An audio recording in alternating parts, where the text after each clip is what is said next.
আসসালামু আলাইকুম। যুক্তরাষ্ট্রের সাবেক প্রেসিডেন্ট ডোনাল্ড ট্রাম্পের নির্বাচনী সভায় বন্দুক হামলা হয়েছে। এতে রক্তাক্ত হয়েছেন তিনি। এছাড়া এ ঘটনায় 2 জন নিহত ও 1 জন গুরুতর আহত হয়েছেন। রোববার 14 জুলাই ব্রিটিশ সংবাদ মাধ্যম বিবিসির এক প্রতিবেদনে এই তথ্য জানানো হয়েছে।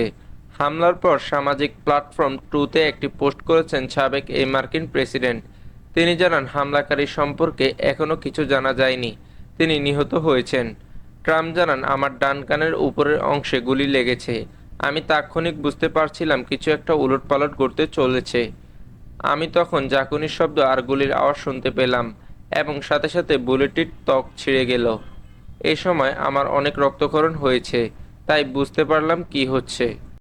বার্তা সংস্থা রয়টার্স জানিয়েছে, হামলার পরপরই তাকে দ্রুত পাশে থাকা একটি গাড়িতে নিয়ে যাওয়া হয়। সেখানে তাকে প্রাথমিক চিকিৎসা দেওয়া হয়। ট্রাম্পের প্রচার শিবির জানিয়েছে, রিপাবলিকান প্রেসিডেন্ট প্রার্থী সুস্থ আছেন, তাকে চিকিৎসা দেওয়া হচ্ছে।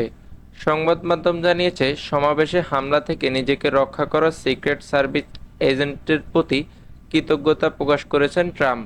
এছাড়া গুলিতে নিহত সমাবেশে অংশগ্রহণকারীদের প্রতি সমবেদনা জানিয়েছেন তিনি। এদিকে ট্রাম্পের উপর হামলার ঘটনায় নিন্দা জানিয়েছে মার্কিন প্রেসিডেন্ট জো বাইডেন। এক বিবৃতিতে তিনি বলেছেন, পেনসিলভানিয়ায় সহিংসতার ঘটনায় সবার নিন্দা জানানো উচিত।